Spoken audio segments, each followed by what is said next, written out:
নির্বাচন বানচালের চেষ্টা হবে, এটা এখন স্বয়ং প্রধান উপদেষ্টা বলছেন। কতগুলো দলের সাথে বৈঠকের পর দুদিন আগেই তিনি বলেছেন যারা নির্বাচন চায় না তারা বানচালের চেষ্টা করে যাবে। সো নির্বাচন বানচালের একটা চেষ্টা দেশের অভ্যন্তরে আছে, দেশের বাইরের শক্তির মধ্যে আছে। সুতরাং আমাদের সতর্ক থাকতে হবে নির্বাচন যাতে বানচাল না হয়। এই নির্বাচন বানচালের জন্য কি কি হতে পারে আমরা কিছু জিনিস চিহ্নিত করে রাখা দরকার আছে। এর মধ্যে একটা গুরুত্বপূর্ণ পদক্ষেপ আমি দেখছি, কারো কারো এই আওয়াজ তোলার চেষ্টা হচ্ছে এবং সামনে এই আওয়াজটা বাড়বে, সেই জন্য কথাগুলো আমরা একটু আগে বলে রাখার চেষ্টা করতে চাই। সেটা হচ্ছে সেনাবাহিনীকে মাঠ থেকে তুলে নিতে হবে। এই আলাপ শুরু হয়েছে, এই আলাপ ইন্টেন্সিফাইড হবে সামনে। এটাকে আমরা সমর্থন করব কিনা সেই জায়গায় আসি। নীতিগতভাবে আমি কথাটা অনেকবার বলেছি, নীতিগতভাবে সেনাবাহিনী আসলে আইন শৃঙ্খলা রক্ষার কাজ করার জন্য ট্রেইনড না, এবং তাদেরকে দিয়ে কাজ করতে গেলে ভুলভ্রান্তির সম্ভাবনা থাকে। মানে একটা পুলিশ যখন আইন শৃঙ্খলার জন্য কাজ করে তার নেটওয়ার্ক থাকে, সিভিল মানুষদের মধ্যে কি পরিস্থিতি আছে না আছে, এখানে অপরাধী কারা, তাদের সোর্স থাকে, তাদের ডেটাবেস থাকে, তাদের দক্ষতা থাকে। শুধু সেটা না, পুলিশ যখন আইন শৃঙ্খলা রক্ষার কাজ করতে যায় সেখানেও এটা টেকনিক্যালি, আমি বাংলাদেশের পুলিশের কথা বলছি না, টেকনিক্যালি যদি বলি, থিওরিটিক্যালি যদি বলি, পুলিশের তখন এক ধরনের প্র্যাকটিস থাকে, তার চর্চা থাকে যে সর্বনিম্ন বল প্রয়োগ করার মাধ্যমে সেই আইন শৃঙ্খলা নিশ্চিত করবে। কোথাও যদি গোলযোগ হয়, কোথাও যদি কোনো ধরনের ভায়োলেন্সের পরিস্থিতি হয়, রায়টের পরিস্থিতি তৈরি হয়, এমনকি তখনও তারা চেষ্টা করবে সর্বোচ্চ কত কম বল প্রয়োগের মাধ্যমে সেটাকে কন্ট্রোলে আনা যায়, সেটাকে ছত্রভঙ্গ করা যায়। এই ট্রেনিংগুলো তারা আছে, এমনকি তার অস্ত্রের ডিজাইনিংও সেরকম।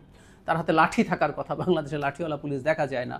তারা সাউন্ড গ্রেনেড, টিয়ার গ্যাস এবং শটগান থেকে বুলেট, রাবার বুলেট এগুলো করবে। লেথাল ওয়েপন কিছু সংখ্যক সিলেক্টেড টাইপের ক্যাটাগরির পুলিশের কাছে থাকবে, কিন্তু খুবই ভায়োলেন্ট পরিস্থিতি না হলে ওটা সাধারণ জায়গায় তারা আনবে না, প্রয়োজনে সেটা দিয়ে গুলি করবে। এরকম কতগুলো ধাপ আছে, যত কম করে সেটা করে। এমনকি গুলিও যখন তিনি করবেন সেই গুলি এমন জায়গায় করতে হবে যেটা কোনো মানুষকে আহত করতে পারে, কোনো মেজর আহত না হন, আর মৃত্যু তো দূরেই থাকুক। এই হচ্ছে বেসিক। কিন্তু সেনাবাহিনী যখন মাঠে থাকে, সেনাবাহিনীর ট্রেনিং ইজ টোটালি ডিফারেন্ট, তাদের ইনস্টিংক্টই ডিফারেন্ট। তিনি লেথাল ওয়েপন নিয়ে যান, যুদ্ধ করার অস্ত্র নিয়ে। যদি আমরা এটা নিয়ে প্রচুর আলাপ করেছি, বাংলাদেশের পুলিশকেও মিলিটারাইজ করা হয়েছে, তাদের লেথাল ওয়েপন দেওয়া হয়েছে।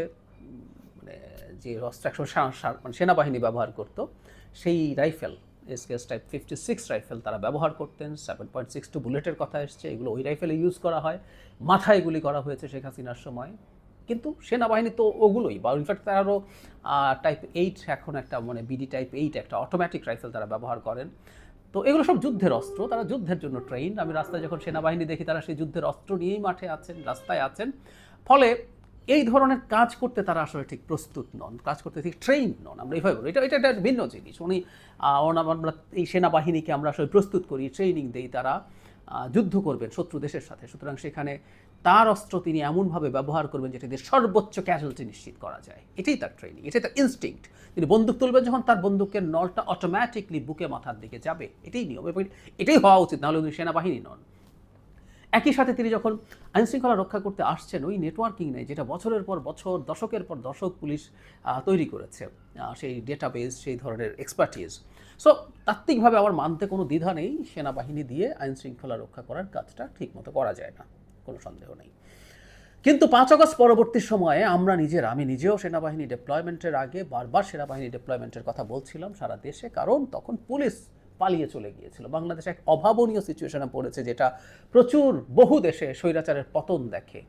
স্বৈরাচার নতুন কিছু না, বাংলাদেশেও এরশাদের পতন আমরা দেখেছি। কিন্তু পুলিশ পালিয়ে চলে গেছে, এই পরিস্থিতি আসলে বাংলাদেশে ইতিহাসে আর কখনো দেখা যায়নি। সারা পৃথিবীতেও আমি মনে করতে পারি যে পুরো দেশের সব পুলিশ পালিয়ে গিয়েছিল। সো এই পরিস্থিতিতে সেনাবাহিনীর ডিপ্লয়মেন্ট এসেনশিয়াল ছিল।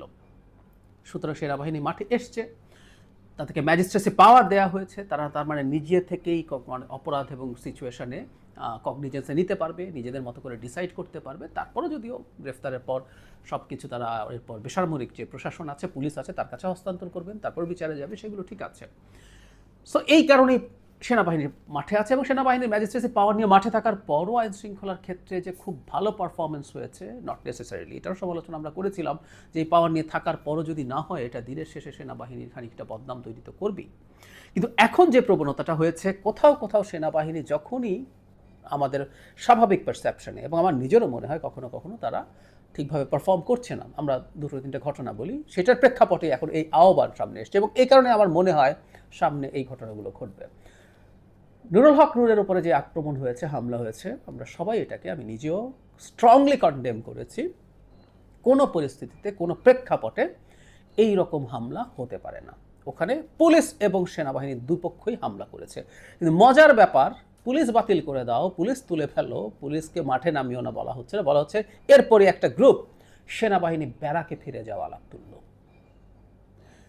চিটাগং ইউনিভার্সিটির যে ঘটনা ঘটলো সেখানে সেনাবাহিনী যেতে দেরি করেছে সম্ভবত খানিকটা, এটাও কেন হয়েছে আমি জানি না, এটা ঠিক হয়নি এবং এর কারণে পরিস্থিতি অনেক বেশি ঘোলাটে হয়েছে এবং মোটা দাগে আমি নিশ্চিত নই এই ব্যাপারটায়, কিন্তু নূরের ভিডিও আমি দেখেছি, ওখানে এইভাবে নূরকে পেটানোর কোনো রকম কোনো যুক্তি কেউ দিতে পারে না।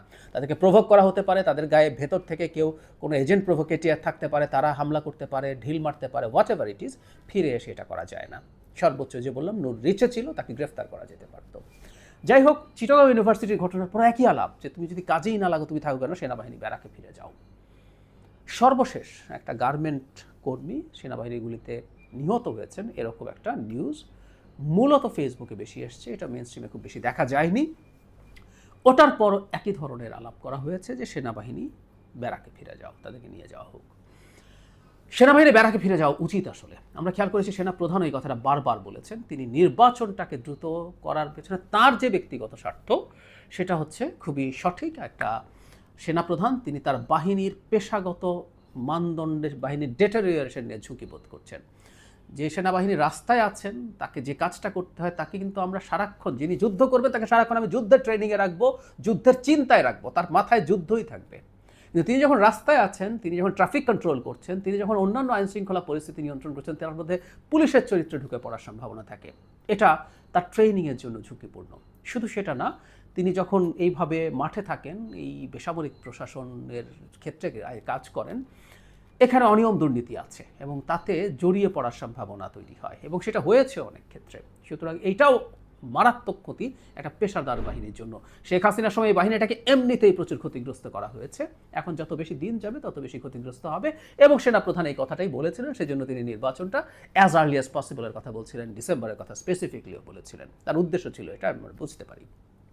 সো সেনাবাহিনীকে যেতে হবে, সেনাবাহিনীকে আমরা আসলে দেরি করা ঠিক হবে না, কিন্তু নির্বাচনের আগে সেনাবাহিনী আমরা তুলে নিতে বলবো কিনা, দিস ইজ দ্য কোয়েশ্চেন। অনেকেই আলাপ তুলছে এবং সামনে আমি প্রেডিক্ট করছি সেনাবাহিনীকে দিয়ে এমন কিছু, তাদেরকে প্রভোগ করে হোক বা সেনাবাহিনীর ভেতর থেকে কাউকে দিয়ে এমন কিছু করিয়ে হোক, এমন পরিস্থিতি তৈরি করা হবে যে মানুষের সেনাবাহিনীর প্রতি এক ধরনের ক্ষোভ তৈরি হওয়ার সম্ভাবনা থাকবে।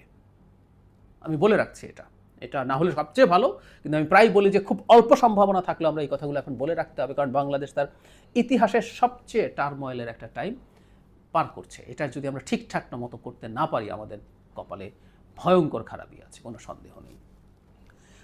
সেনাবাহিনী নির্বাচন পর্যন্ত থাকতে হবে, কারণ পুলিশের যে অবস্থা, পুলিশের যে মনোবলের কথা বলছি, সেটা আসলে রেস্টোর্ড হতে অনেক বাকি আছে। এখন কেউ বলবে পুলিশের মনোবল রেস্টোর্ড হওয়া পর্যন্ত অপেক্ষা করি, আমি তো যদি বলি সেটা আরও 3, 4 বা 5 বছর লাগবে, তাহলে কি আমরা অতদিন অপেক্ষা করবো নির্বাচনের জন্য? উত্তর হচ্ছে নো ওয়ে। বরং আমরা যেটা করব, সেনাবাহিনীকে আরও একটু বেশি অ্যাক্টিভেট করতে হবে, তারা আরও বেশি অ্যাক্টিভ হবে। তারা এতদিন পর্যন্ত যেভাবে পদক্ষেপ নিয়েছে তার চাইতে টাফার পদক্ষেপ নিতে হবে। টাফার মানে হচ্ছে শক্তি প্রদর্শন না, তারা ইনস্ট্যান্টলি রিয়্যাক্ট করতে হবে, স্টেপ নিতে হবে। এবং নির্বাচনকে সামনে রেখে আমরা অলরেডি জানি বড় সংখ্যার সামরিক বাহিনীর সদস্যরা ডিপ্লয়েড হবেন। তারা যখন ডিপ্লয়েড হবেন তখন নির্বাচনী মাঠে আচরণবিধি লঙ্ঘন বা হানাহানি হাঙ্গামা যদি হয়, সেগুলোতে তারা তড়িৎ ব্যবস্থা নেবেন। সেগুলো যদি নিতে পারেন তাহলেই আসলে নির্বাচনটা ঠিকঠাক মতো হবে। সুতরাং পুলিশ দিয়ে বা তার সাথে যে আনসার ভিডিপি আছে সেটা মিলে আগামী নির্বাচন সামরিক বাহিনীকে বাদ দিয়ে কোনোভাবেই সম্ভব না। আর যদি নির্বাচনের সময় তারা আবার ডিপ্লয়েড হন, এখন উঠে যান, এটাও কেউ কেউ বলতে পারেন ঠিক আছে শিডিউলের পর তারা আসবেন। উত্তর হচ্ছে না। তখন দেশে এমন অ্যানার্কি তৈরি হবে, সম্ভাবনা থাকবে যে এই সরকারি আদৌ টিকে থাকবে কিনা সেই প্রশ্ন চলে আসবে। এটাই আসলে চাইছেন যারা সেনাবাহিনীকে ব্যারাকে ফিরে যেতে বলতে চান, নিয়ে যেতে চান, তাদের আসলে মূল উদ্দেশ্য এটা। তারা এক এক সময় এক একটা, তারা সেনাপ্রধানকে সরাতে চেয়েছেন, কারণ এই সেনাপ্রধান নির্বাচনের পক্ষে কথা বলেন, এই সেনাপ্রধান ক্ষমতা নিয়ে নিচ্ছেন না, এরকম আছে, তো তাকে সরানোর চেষ্টা হয়েছে। যখন সেটা হয়নি, এখন অ্যাজ এ হোল সেনাবাহিনীকে ভিলিফাই করার চেষ্টা আছে। আমাদের মনে আছে নিশ্চয়ই এনসিপির একজন নেতা সেনাবাহিনীর ঘিলু নাইটে এই ধরনের কথাবার্তা বলেছিলেন, মানে পুরো বাহিনীকে আক্রমণ করে। এই প্রবণতা আমরা আরও কাউকে কাউকে দেখছি এই রকম কথা বলছেন, ফেসবুকে লিখছেন, গুরুত্বপূর্ণ সোশ্যাল মিডিয়া ইনফ্লুয়েন্সাররা এই আহ্বান জানাচ্ছেন। সুতরাং আমি আশা করি সেনাবাহিনীও সতর্ক থাকবে, তাদেরকে কোনো রকম উস্কানির মধ্যেও তারা যাতে শান্ত থাকেন। তার কারণ এই উস্কানির মাধ্যমে তাদেরকে দিয়ে কিছু করানোর চেষ্টা হতে পারে, এবং কোনো কোনো ক্ষেত্রে যদি ডিসপ্রপোর্শনেট বল প্রয়োগ করা হয় সেটাকে ধরে আবারও সেনাবাহিনীর বিরুদ্ধে কথা, সেনাবাহিনীকে ব্যারাকে ফিরিয়ে নেওয়ার আলাপ হতে পারে, তারপর দেশটাকে এনআরকির মধ্যে ঢুকিয়ে দেয়া। এটা শেখ হাসিনা ভারত যেমন চায়, এই ধরনের চেষ্টা নিশ্চিতভাবেই দেশের ভেতরে একটা নেক্সাস আছে, একটা রাজনৈতিক দল আছে, কিছু ব্যক্তি আছে, তারা সেটা চায়। সুতরাং নির্বাচনের আগে সেনাবাহিনী কোনোভাবেই মাঠ থেকে যাবেন এটা আমরা মেনে নেব না। কারণ সেনাবাহিনী নিজে কতটুকু অ্যাকশন করছে তার চাইতে এটাও জরুরি, সেনাবাহিনী এখনও একটা দুর্দান্ত ডেটারেন্ট। সেনাবাহিনী যখন রাস্তায় থাকে, যারা অপরাধী, যারা অপরাধ করতে চায়, তাদের মধ্যে এই পোশাকের প্রতি শ্রদ্ধা এবং ভয় দুটোই আছে, সে কারণে এগুলো কম থাকে। সো কোনোভাবে আমরা যদি এই আলাপ কোনোভাবেই দেখি সেটাকে কন্টেস্ট করব, এরকম কোনো চেষ্টা হতে দেখলে সেটার প্রতিবাদ করব।